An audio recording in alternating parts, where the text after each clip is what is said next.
नमस्कार, मैं योगाचार्य भरत एक बार पुनः आपका स्वागत है हमारे YouTube चैनल पर। आज हम लोग जानेंगे श्रावण मास की वैज्ञानिकता के बारे में। श्रावण मास की वैज्ञानिकता की अगर बात करें तो आप जानते हैं श्रावण मास 2 ऋतुओं का संधिकाल होता है, अर्थात ग्रीष्म ऋतु जा रही होती है, वर्षा ऋतु आ रही होती है। तो इन 2 ऋतुओं का संधिकाल श्रावण मास होता है।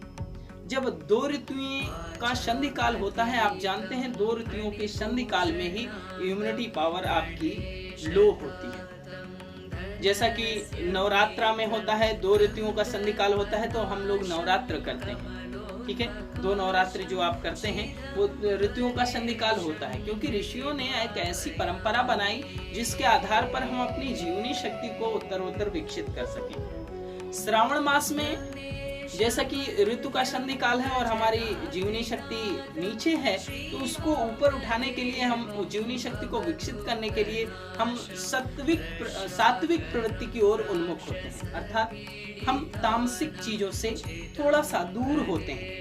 हम तामसिक चीजों का त्याग करते हैं और सात्विक प्रवृत्ति की ओर उन्मुख होते हैं। हम शिवालयों के प्रति अपनी श्रद्धा को बढ़ाते हैं और व्रत, उपवास आदि आदि बहुत सारे प्रक्रम किए जाते हैं श्रावण मास में। आदि योगी महाकाल साक्षात शिव का स्मरण आराधन किया जाता है। तो ये इसका आध्यात्मिक पक्ष हुआ। अब इसका जो वैज्ञानिक पक्ष ये है कि हम अपनी जीवनी शक्ति को किस तरह से विकसित करते हैं। तो जैसे ही हम सात्विक प्रवृत्ति की ओर उन्मुख होते हैं, हमारे अंदर जीवनी शक्ति का उत्तरोत्तर विकास होने लगता है और एक शोधन की प्रक्रियाएं प्रारंभ होती जाती हैं। वर्षा ऋतु में जैसा कि आप जानते हैं, स्किन डिजीज बहुत ही ज्यादा मात्रा में होता है, चाहे वो फोड़ा हो, फुंसी हो या फिर स्किन इन्फेक्शन हो। इस तरह की प्रॉब्लम्स ज्यादा होती हैं क्योंकि जो एनवायरनमेंट में बैक्टीरियाज हैं वो ज्यादा मात्रा में आप पे अटैक करते हैं। तो उससे आपको लड़ने के लिए, उनसे आपको बचने के लिए आपकी जीवनी शक्ति को विकसित होना अति अनिवार्य है।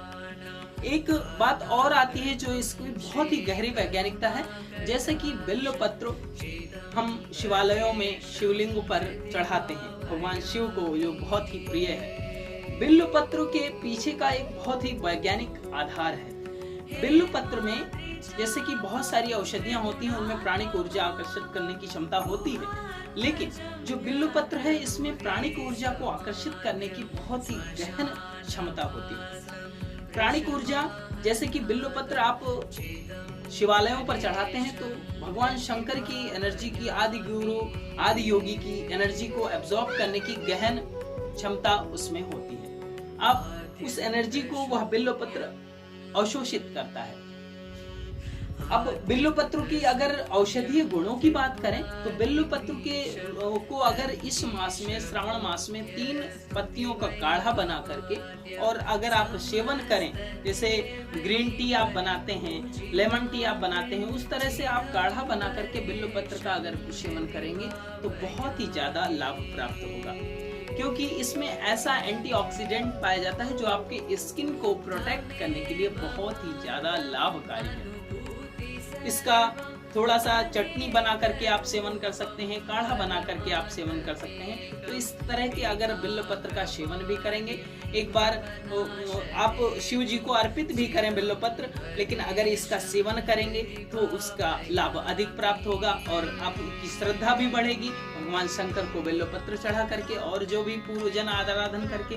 लेकिन जो बिल्व पत्र 1-2 बिल्व पत्र प्रसाद के रूप में भगवान शंकर का प्रसाद मान करके उसका अगर सेवन करेंगे तो उसके अधिक लाभ प्राप्त होंगे। इस तरह से इसकी गहरी वैज्ञानिकता थी। श्रावण मास और हमारे जीवन का इसका एक प्रभाव था।